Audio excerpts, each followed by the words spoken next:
Welcome to Yellow Recap, London, early 21st century. 12-year-old Quinn Abercrombie arrives at his mother's workplace where she works on the subway construction to inform her that his scholarship application has been rejected. Now the woman has to figure out where to find the funds. At that moment, one of the workers informs them that one of the tunnel has stumbled upon a cave. Quinn heads to the scene, and while the workers try to investigate the issue, he ventures into the newly discovered passage. He explores the new space when flames suddenly erupt at his feet, illuminating the terrifying visage of a creature that spits at him, hitting his eyes. Quinn scrambles out of the shaft and tries to warn his mother of the danger, but she drags him to the exit to wash his eyes when flames erupt behind them. His mother pulls him into the elevator cage and presses the ascent button. As the cage climbs upward, a dragon bursts from the flames, crushing the woman as it emerges, but Quinn survives. Soon the flying, fire-breathing creatures take control of the world.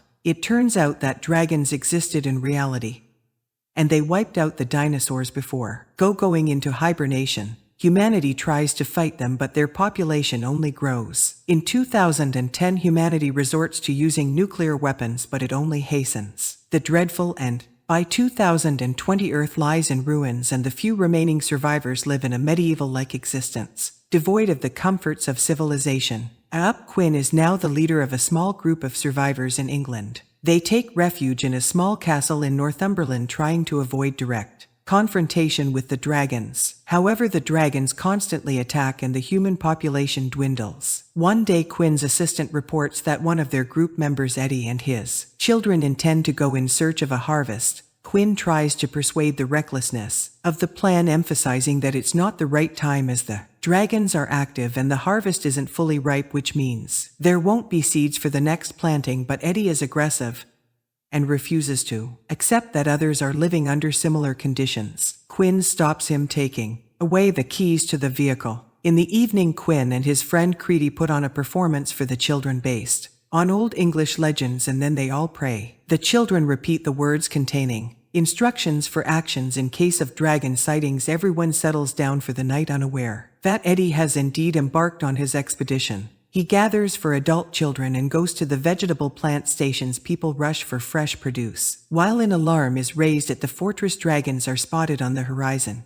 People evacuate the children into secure basements when one of the women reports Eddie and his children missing just as they come under attack by the dragons. One of the sons instantly perishes, and Eddie gathers the remaining survivors, unable to escape from the engulfed area by fire, waiting passively for their demise. However, Quinn and his people come to their rescue, having reached them in a fire truck and managing to repel the dragon with water. The monster incinerator the front vehicle while the others try to retreat. Still, Quinn's vehicle's engine fails. Creedy pushes his friend's car with his own one, and they escape as the dragon devours the bodies of the deceased. A day later, the radio operator intercepts conversations of unknown individuals. Queen calls for a general assembly, as these could be marauders no better than dragon attacks. Everyone capable of bearing arms heads out to confront the potential threat. Soon, 7 all vehicles bearing U.S. Army insignias approach the citadel gates. A man steps out and demands to see the leader. Quinn goes to meet him.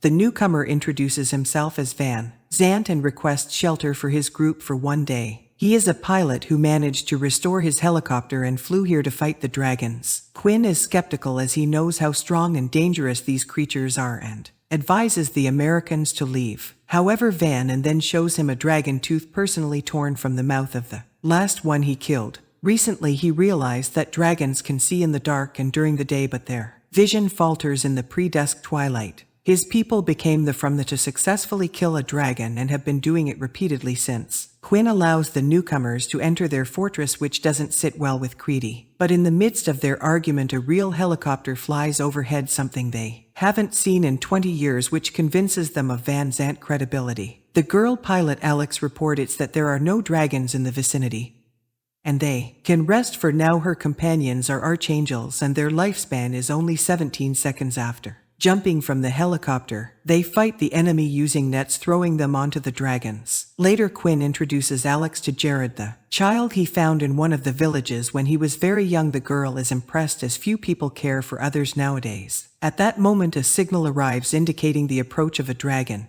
Vans and declares combat readiness his. People take their positions in the vehicles and Alex takes to the sky in the helicopter. But for safety she requires the readings of beacons that one of the fighters needs. To set up, a guy on a motorcycle is dispatched to carry out the order and activates to beacons, while Vans and instructs the net throwers not to deploy their parachutes until they are sure the creature is on the ground, but then the guy with the beacons perishes, unable to install the last device in time. Quinn sees this and jumping on a horsemost, races into the mountains just as the dragon approaches the helicopter very closely. The archangels leap out and rapidly descend to the ground. The dragon chases after them and the guys release nets, knocking the dragon of course. Nevertheless, one archangel perishes. Meanwhile, Quinn activates the third beacon and Vans and asks him to act as bait for the dragon and lure it toward the weapon. Quinn mounts his horse and rides towards the fortress, and just as the beast is about to grab him, Vans and fires a dragon-killing projectile.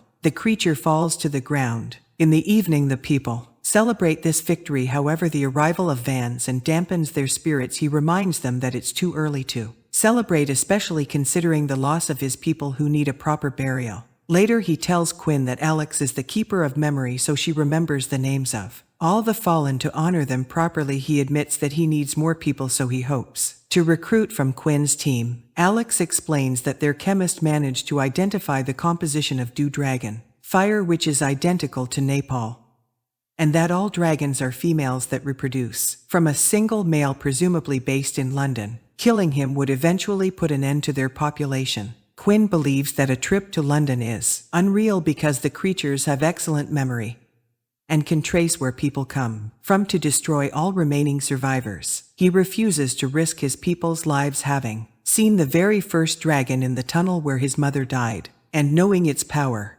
At that moment, the radio operator reports that Van Zan is not following orders and is currently persuading Quinn's people to join him. The leader rushes to the platform where the American urges the men to take up arms and resist the dragons. For people volunteer, but Van Zan orders the strongest ones to be forcibly taken. Quinn confronts the American and fight ensues, which Alex interrupts. She leaves a bottle of iodine with Quinn and departs with her commander. As Quinn tends to his wound, he sees Jared packing his belongings as he intends to become an archangel.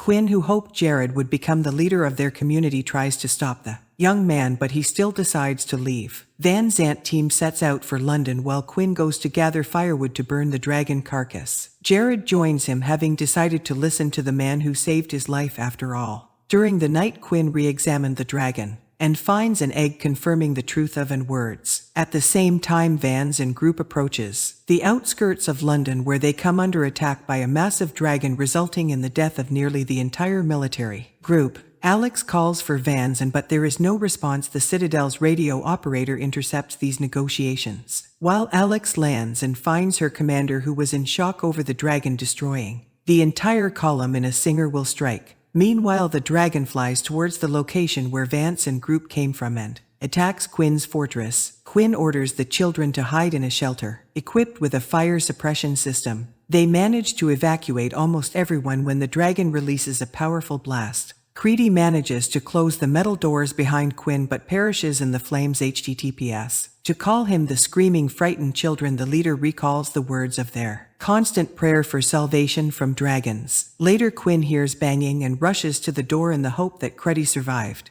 But instead he finds Van Zan and Alex, who have returned to the Citadel. Van Zan gathers all the remaining weapons because now Quinn and so lists on dragon's destruction. They need to reach London at twilight, so they will use a helicopter for the journey. Van Zan leaves Jared in charge and the trio takes off. Upon arrival, the people are horrified by the number of creatures and witness a male dragon devouring its own kind. It appears that they lack food, making the crew teachers even more dangerous. Quint suggests approaching the lair through underground tunnels. They head underground, clearing the passages ahead with gunfire. Fans and gives Quinn special bolts equipped with powerful charges, capable of killing a dragon. To do this, they need to wait for the moment when the monster breathes fire. That's when its chest is vulnerable. The problem is that these bolts have a row range of only 15 meters to the one who attempts this task is often killed. The group emerges from the tunnels and engages in a deadly battle with the male dragon. Van Zan intends to climb a tall chimney and asks Alex to lure the dragon away, while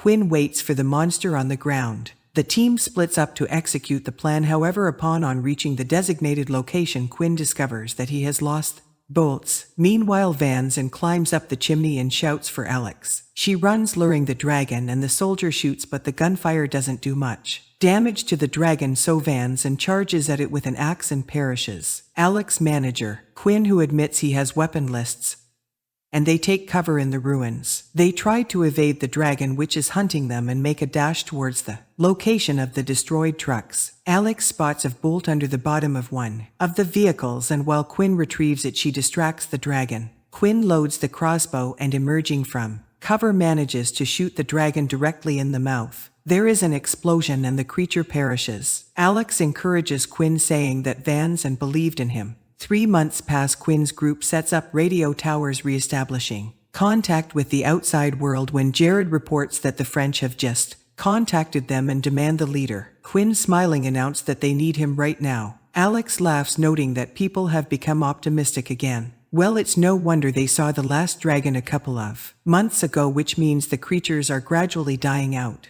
and soon humans will once again become the masters of the world. Filmmakers worldwide compete, drawing to come up with some original scenario for the end of humanity. Many reasons have been suggested, from religious apocalypse to nuclear warfare, and here a fresh idea: at that time, the demise of civilization due to a dragon invasion. Coupled with an excellent cast, the movie turned out to be quite solid, although it is almost forgotten today. Thank for watching this video.